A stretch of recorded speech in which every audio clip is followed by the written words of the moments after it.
Hello and welcome to TYT Sports this morning. We have a very okay panel. Ben Mankiewicz is here once again. Ben, hi. I'd like you to cover this in case I knock it over. Philadelia is here, by the way. You could follow her stuff at youtube.com/Philadelia. Wow, this isn't Pop Trigger. We don't applaud our guests. And, of course, Steve Ho. Now, here we go. Let's start out with the... why don't I let you start off, actually? As many people know, Philadelia is a humongous Eagles fan, so tell me a little bit about what you saw. Eagles game Yeah. was quite depressing to watch as an Eagles fan. Rightfully so, yeah. Boring for any type of football fan. It was pretty much punt after punt after punt. 18 punts. Yeah, it broke the record. It broke the record. 18 punts. It's an ugly football game. Was 17 back in 1933 for the most combined punts. In an Eagles game or in any NFL? In any NFL game. Is that right? Yeah. Wow. So the Eagles are good at breaking Good records. statistic, no? They're good at breaking records, but in a bad way this season. Sure. So they also recorded a new franchise record for 9 consecutive home losses. Mm-hmm. And I think now is the time that, Rick, you should play a clip from Cenk last week about how it's the Eagles. This is what we've learned. The NFC East belongs to the Eagles, he said with great assurance last week. Yeah. The Cowboys are done, the Eagles rise to the top, just because Cenk is always the basis of one week that impressed him.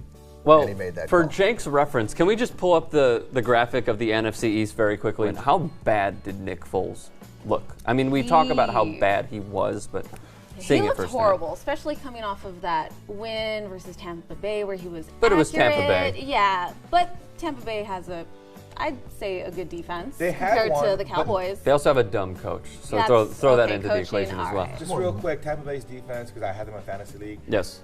It's been a bottoming out for some reason. They're great earlier against the Saints, against the Patriots. Other Patriots, shaky offense. But they've been horrendous the last 2 weeks. We are in Southern California. A USC product was actually inserted into the game. He had more passing yards than Nick Foles in about a quarter and change, I would say. But he also threw, you could say, 4 interceptions. One of them was called back, but he threw 3 interceptions. So, I mean, is it now, could you say, not necessarily a lost season, but what exactly should we expect from the Eagles now in 2013? I wouldn't say it's a lost season. I think there's still one game out of the division. The October Cowboys versus the December Cowboys are a lot different. And we play them the final game of the season, and that could be for the division and for a playoff spot. So I think if the Eagles, they face the Giants this coming week, which the Giants are the worst team in one of the worst divisions, we have a good shot at getting that. They are? Oh, okay. Yes. All right. Just checking. The 0-6 Giants, Yeah. We're probably going to get a win tonight, by the way. No, I'm just kidding. They probably won't win. They're playing the Vikings on Monday night. Yeah. With Josh Freeman. With Josh Freeman, yeah.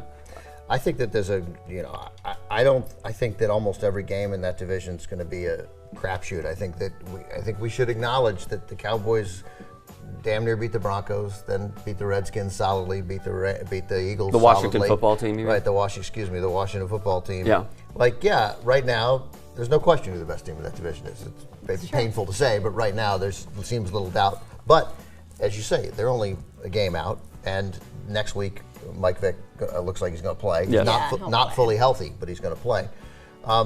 But does anybody here think the Giants are going to go 0-16? No, they're going to win some games. They'll figure it out. So are you guys? Well, they'll beat the Eagles at home. I mean, that's obviously the solution. 10 consecutive losses. But that wouldn't surprise me in any way if the Giants get a little bit healthy and the Eagles with an injured Mike Vick next week. If the Giants reel off a couple of wins and they're standing here at 3-6, and then they're talking about, hey, we're only 2 games out of first place. Season's not over. I mean, the Redskins, Washington somehow beat the Bears last night without. I mean, there was a reason. They should have beat him easier. The fact is, losing Cutler didn't seem to make any difference. The Bears still scored whenever they needed to score. They put up 41 points with a backup. Washington should feel like, hey, we're 2-4, we're right there in it, but they can't stop anybody. Now, since you're transitioning right now into that. By the way, Nick Foles, 11 of 29 for 80 yards. That is 29 passes, 80 yards. That's a day. That's good, right? That's a day where you punt 9 times. It is. He was overthrowing all day, underthrowing all day. I watched a part of it. It was so boring. I turned to a different game. I couldn't watch it. I bet on the Cowboys, so I was very pleased. Mazel tov.